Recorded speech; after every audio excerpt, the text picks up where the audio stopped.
Punjabi radio USA ਸੁਣ ਰਹੇ ਸਾਰੇ ਹੀ ਮਾਣਯੋਗ ਅਤੇ ਸਤਿਕਾਰਤ ਸਰੋਤਿਆਂ ਨੂੰ ਪਿਆਰ ਸਤਿਕਾਰ ਸਰ ਨਿੱਘੀ ਜਿਹੀ ਸਤਿ ਸ੍ਰੀ ਅਕਾਲ ਸਭ ਨੂੰ ਜੀਆਂ ਨੂੰ ਆਖਦੇ ਹਾਂ। ਸਰੋਤਿਓ, ਅੱਜ ਦੇ ਇਸ ਵਿਸ਼ੇਸ਼ ਪ੍ਰੋਗਰਾਮ ਦੇ ਵਿੱਚ ਤੁਹਾਡਾ ਸਾਰਿਆਂ ਦਾ ਇੱਕ ਵਾਰੀ ਫੇਰ ਸਵਾਗਤ ਹੈ। ਇੱਕ ਵਾਰੀ ਫੇਰ ਤੁਹਾਡੇ ਨਾਲ ਕਿਸੇ ਨਾ ਕਿਸੇ ਜਿਹੜੇ ਇਲੈਕਸ਼ਨ ਦੇ ਵਿੱਚ ਉਮੀਦਵਾਰ ਖੜੇ ਨੇ, ਕੈਂਡੀਡੇਟਸ ਖੜੇ ਨੇ, ਉਹਨਾਂ ਦੀ ਗੱਲਬਾਤ ਲੈ ਕੇ ਹਾਜ਼ਰ ਹੋਣ ਜਾ ਰਹੇ ਹਾਂ। ਇਸ ਤੋਂ ਪਹਿਲਾਂ ਵੀ ਆਪਾਂ ਕੁਛ ਗੱਲਾਂ ਬਾਤਾਂ ਵੱਖ-ਵੱਖ ਇਲਾਕਿਆਂ ਦੇ ਜਿਹੜੇ ਕੈਂਡੀਡੇਟਸ ਵੱਖ-ਵੱਖ ਹਲਕਿਆਂ ਦੇ ਲਈ ਖੜੇ ਆ, ਵੱਖ-ਵੱਖ ਅਹੁਦਿਆਂ ਦੇ ਲਈ ਖੜੇ ਆ, ਉਹਨਾਂ ਦੇ ਨਾਲ ਗੱਲ ਕਰਵਾਈ ਸੀ।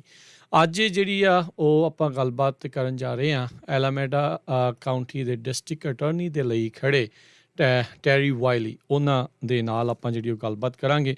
ਸੋ ਜੂਨ ਦੇ ਵਿੱਚ ਇਲੈਕਸ਼ਨਸ ਜਿਹੜੀਆਂ ਆ ਰਹੀਆਂ, ਸੋ ਆਓ ਉਹਨਾਂ ਦੇ ਨਾਲ ਗੱਲਬਾਤ ਕਰਦੇ ਹਾਂ, ਕੀ ਕੁਛ ਕਰ ਰਹੇ ਨੇ, ਕੀ ਉਹਨਾਂ ਦੇ ਪਲਾਨਸ ਹੈਗੇ ਨੇ। So let's talk with Mister Terry Wiley. Welcome to the show Mister Terry. Raj, it's my pleasure to be here and to share this time with you and your audience. So first I'm going to start with the question, how's the campaign going right now? The campaign is going very well, Raj. We are, it's a campaign where we have a lot of enthusiasm about my candidacy. Alameda County is a large county, so there's a lot of ground to cover.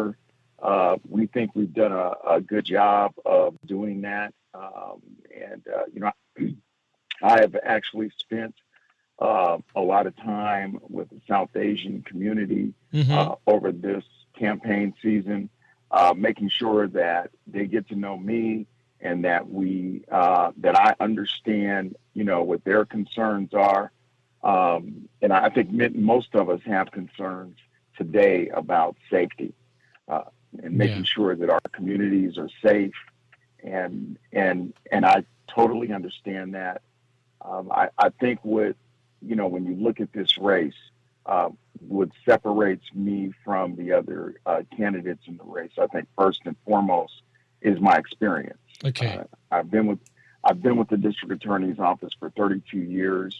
I'm currently the chief assistant district attorney, which means that I'm the number 2 district attorney out of 150 attorneys in the office. Okay. So I bring a lot of experience to the position. Yeah.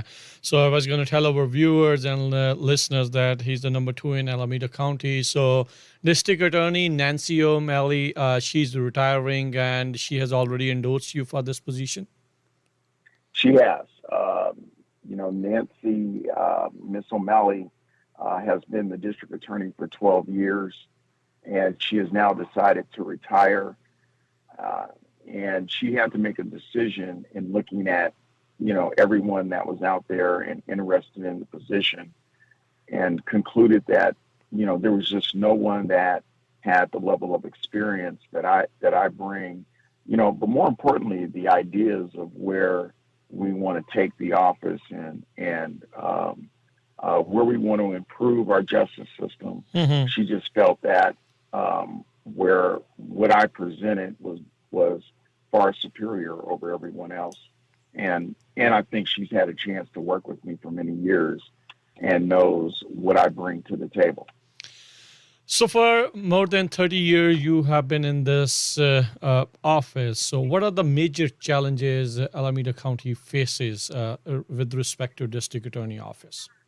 Well, Raj, what I have seen, having been there 32 years, what I've seen a lot of changes in,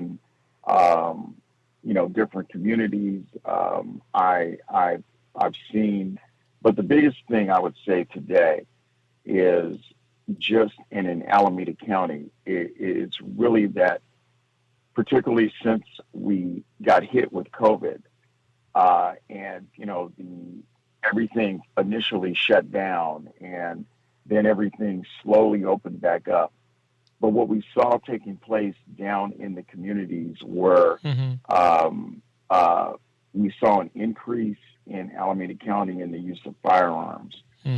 We saw a dramatic increase in cases of Asian hate and attacks on folks of Asian descent that these are some of the things that, really and I've been in the Bay Area all my life, and I've never seen the level of attacks on Asians.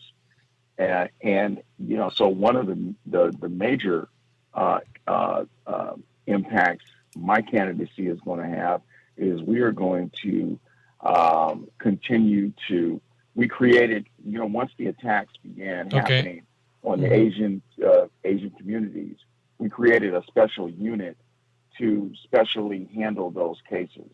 And under my leadership, that unit is going to be expanded with some of our best attorneys, whose job is going to be specifically to address any cases involving Asian hate.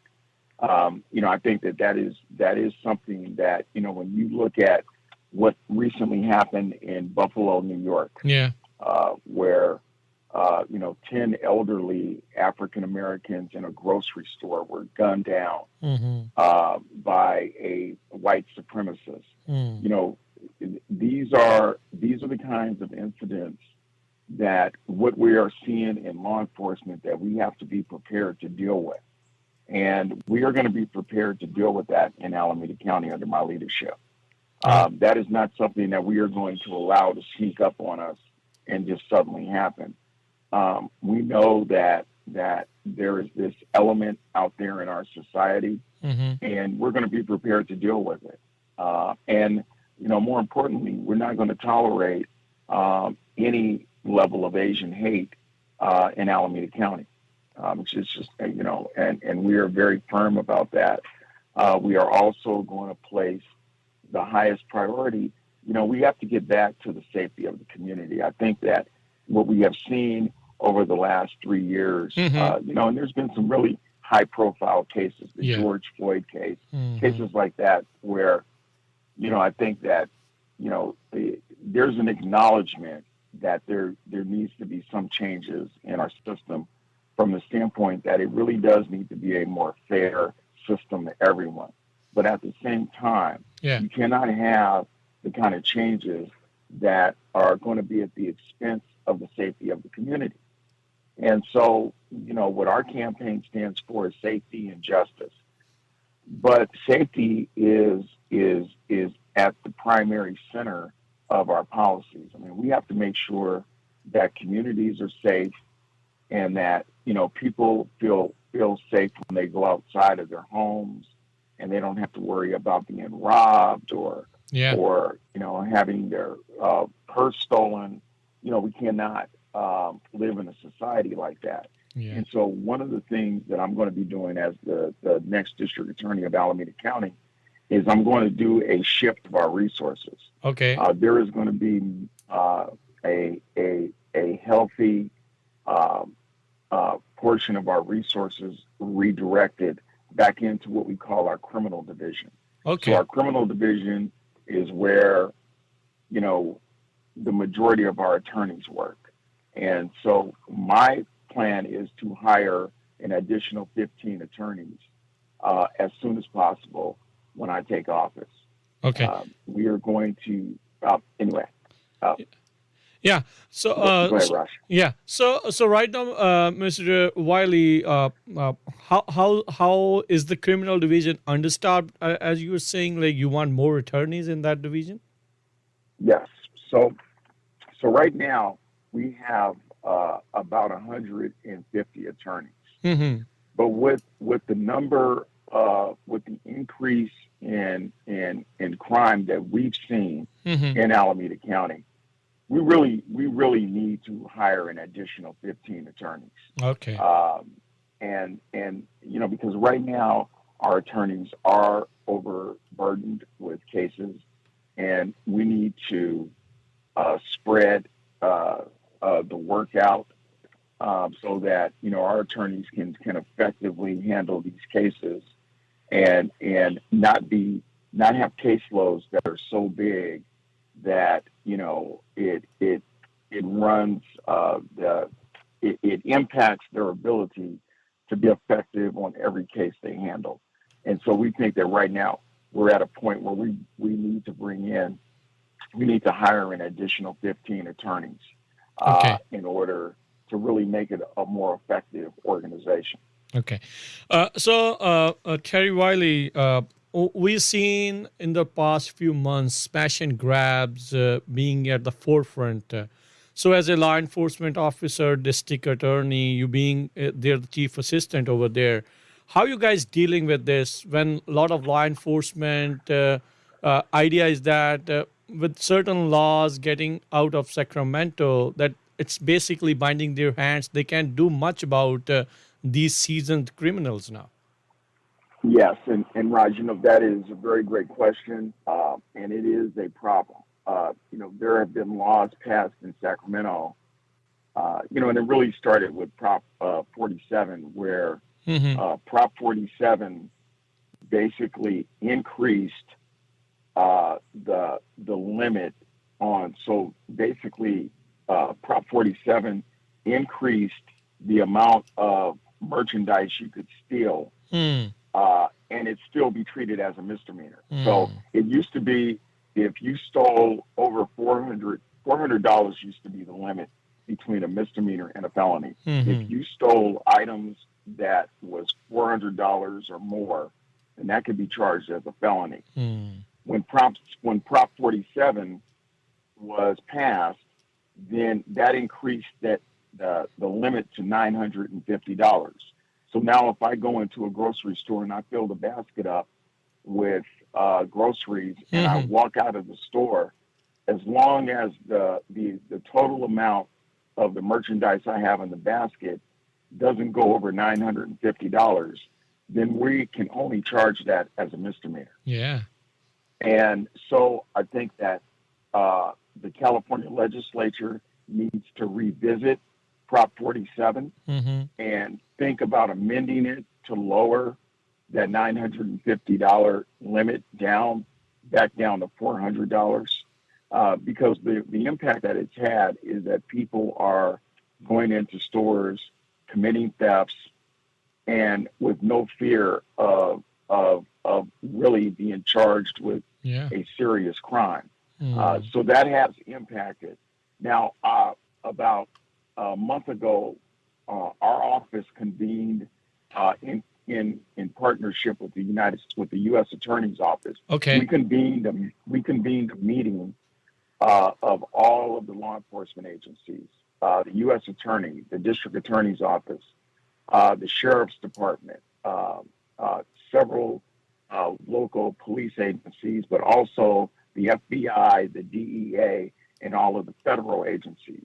And we sat down and we led a discussion on how should we address regionally these mass theft rings and this mass retail theft, and how we can pull our resources together to effectively deal with these sorts of crimes. Mm. And we had a very, very robust discussion, and it really opened up greater lines of communication between the federal agencies and the state and local agencies, so that we can all readily exchange information. If we know that there is a mass theft ring that is planning a theft, and the FBI has tremendous resources where they can assist the local agencies on following some of the social media and where a lot of these mass theft rings get planned, as they all go back and forth on social media. So there's a lot of things that we're doing to try and one, just be prepared, Okay. and try as best we can to anticipate when these guys might strike. Yeah. So there's a lot of work we're doing on that area. Yeah. Another thing, Terry, I would like to ask you is like there has been a lot of talk about mass incarceration, prison Yeah. complex. How do you see that problem? Do you see that issue going away? With the recent smash and grabs we were talking about, people want more Yeah. people to be locked up for a longer Yes. period of time, but at the same time, mass incarceration, that's another issue. How are you going to make a fine balance between that?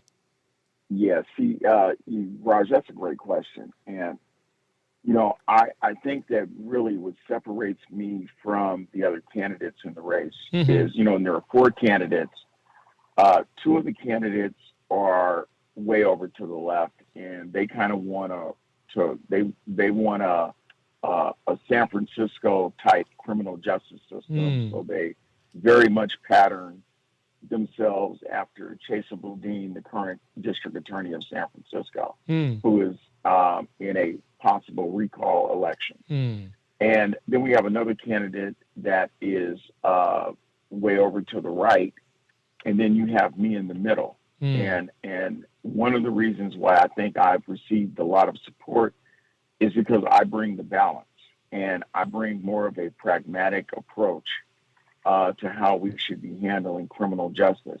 I think that uh, in past in past decades, I think there was uh, some over incarcerating going on. I Hmm. think that people that were committing low level nonviolent offenses were being incarcerated for long periods of time, and it has the impact of pulling dads, brothers, and uncles out of the community, Okay. and families are left to try and make ends meet on fewer resources, and that sometimes can exasperate the crime problem. But at the same time, there has got to be accountability in our system of justice and in our society. You cannot walk into a grocery store, fill it up with groceries, and walk out the store and then have no fear that you're going to be held accountable. Hmm. Um, so, so that although we do not want to see a return to a complete mass incarceration, but we're also not going to have we're not going to have a system of justice where there's no accountability. Hmm. And and I just believe that the way I was raised was that if I went into a store and stole something and I was caught, then I was going to be accountable. I was going to Yeah. be held accountable for that. And so what I do not believe in is having a system of justice where there's no accountability for your actions. And so, we will have a pragmatic approach, and, we will try to find alternatives to incarceration in cases where the person has committed a one-time petty theft, for example, Hmm.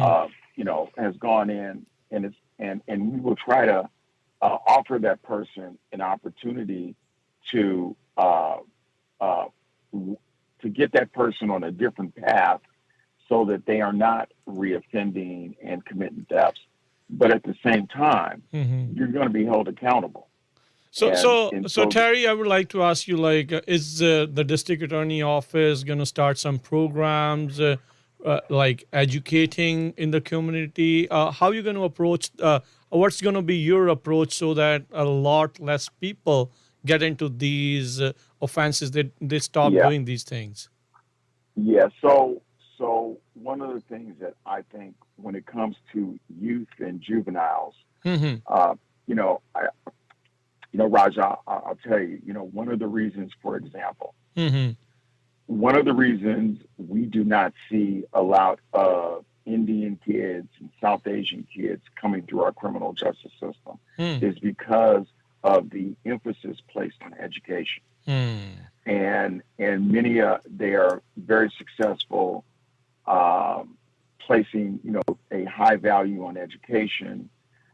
And when you look at a lot of the kids that we see coming through the criminal justice system, 9 out of 10 times the kid that is out committing crimes and is probably uh, has difficulty reading, has difficulty writing, and so we can kind of predict that when you look at the educational performance of certain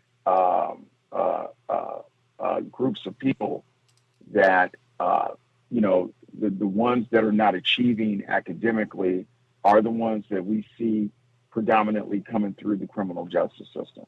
So I think it's important that as the district attorney, that, we have a voice to say that, if there are kids that are in 4th, 5th grade that are struggling with reading, that resources be provided to improve their reading. Because I will tell you that, we see it, and I've been in the district attorney's office for 32 years. Mm-hmm.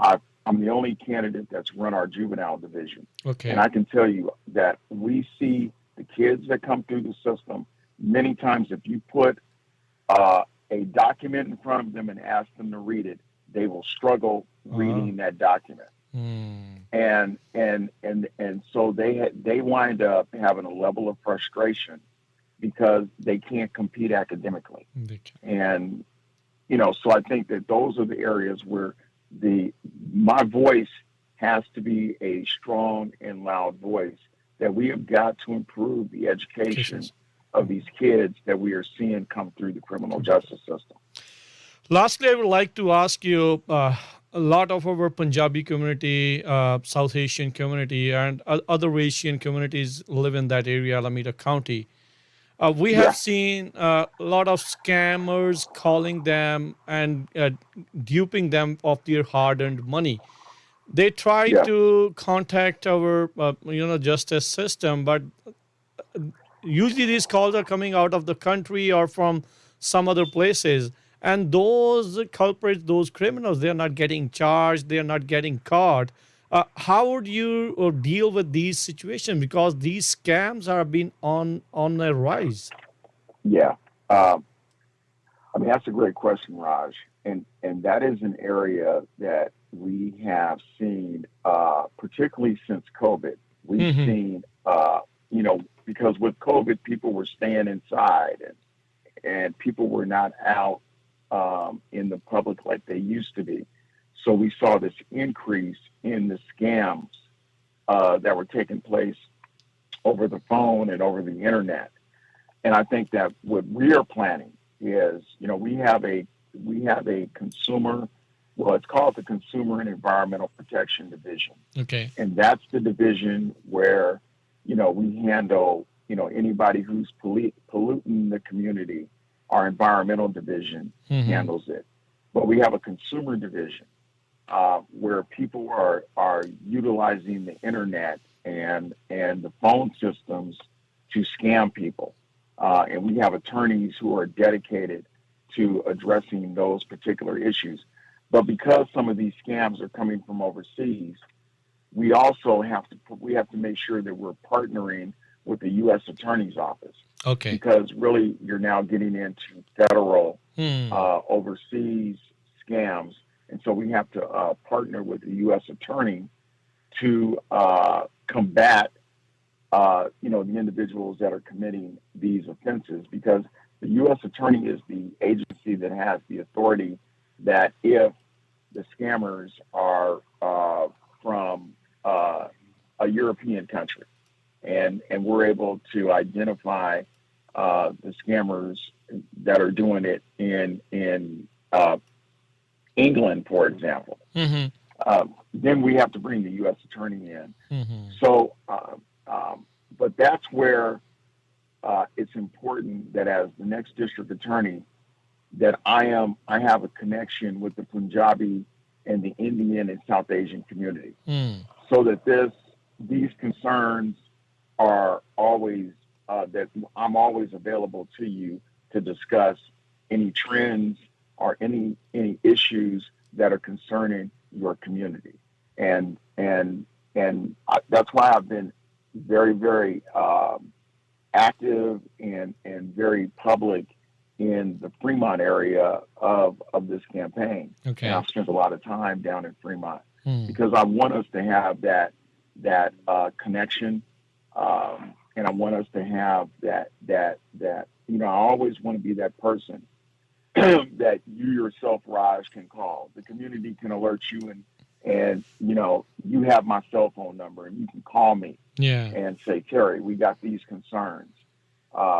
that's the kind of DA that I want to be. I want to be available to you and to the community. Thank you, Mr. Terry Wiley. And at last, you want to say anything to our listeners, to our viewers right now? Yes. You know, 3 days ago, I received the endorsement of the South Asian Bar Association. And these are the lawyers of South Asian descent. And, you know, all the candidates in this race went in front of the board of that bar association. And, you know, they called me and said that, you know, of all the candidates in the district attorney's race, we found you, speaking of me, they said we found you to be the most experienced but also the most thoughtful, the person who gave the most thoughtful answers to our questions that we were concerned with. You know, I've been a district attorney for 32 years because the safety of the community, the work that we do is important work. And that's why I've been dedicated to it for 32 years. And I want to continue to do the good work that we've done. But, you know, at the end of the day, the next district attorney is always going to be judged by, you know, have you made the community a more safe community? Do people feel safer when they go out of their homes? That's going to be the measure. And I think that we have the platform and the game plan to make Alameda County a safer place to live and a safer place to raise your family.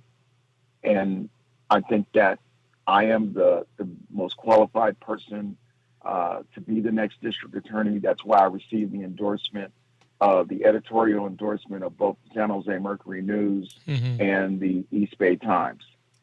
In fact, they concluded that of the candidates in the race, I was the only candidate that had the managerial and prosecutorial experience to be the next district attorney of Alameda County. Well, thank you, Terry Wiley, for your time and talking about the issues close to our community. Thank you and good luck in the race. All right. Thank you, Raj. I appreciate it. Thank you. So ਸਰੋਤਿਓ San Alameda County ਦੇ district attorney ਦੇ candidate Terry Wiley ਜਿਹੜੇ ਕਿ elections ਦੇ ਵਿੱਚ ਖੜੇ ਨੇ। ਜੂਨ ਦੇ ਵਿੱਚ ਇਲੈਕਸ਼ਨ ਡੇ ਹੈਗਾ ਆ, ਪਰ ਤੁਹਾਡੇ ਘਰਾਂ ਦੇ ਵਿੱਚ ਬੈਲਟ ਆ ਚੁੱਕੇ ਆ। ਸੋ ਤੁਸੀਂ ਆਪਣੀ ਵੋਟ ਆਪਣੇ ਹਿਸਾਬ ਦੇ ਨਾਲ ਜਿਸ ਨੂੰ ਵੀ ਪਾਉਣਾ ਚਾਹੁੰਦੇ ਆ ਉਹ ਤੁਸੀਂ ਪਾ ਸਕਦੇ ਆ। ਅਤੇ ਹੁਣ ਆਪਾਂ ਇਸ ਪ੍ਰੋਗਰਾਮ ਨੂੰ ਇੱਥੇ ਸਮਾਪਤ ਕਰਦੇ ਹਾਂ। ਮੇਰੇ ਵੱਲੋਂ ਤੁਹਾਨੂੰ ਸਭ ਨੂੰ ਪਿਆਰ ਭਰੀ ਨਿੱਘੀ ਸਤਿ ਸ਼੍ਰੀ ਅਕਾਲ। ਸੁਣਦੇ ਰਹੋ, ਦੇਖਦੇ ਰਹੋ ਪੰਜਾਬੀ ਰੇਡੀਓ।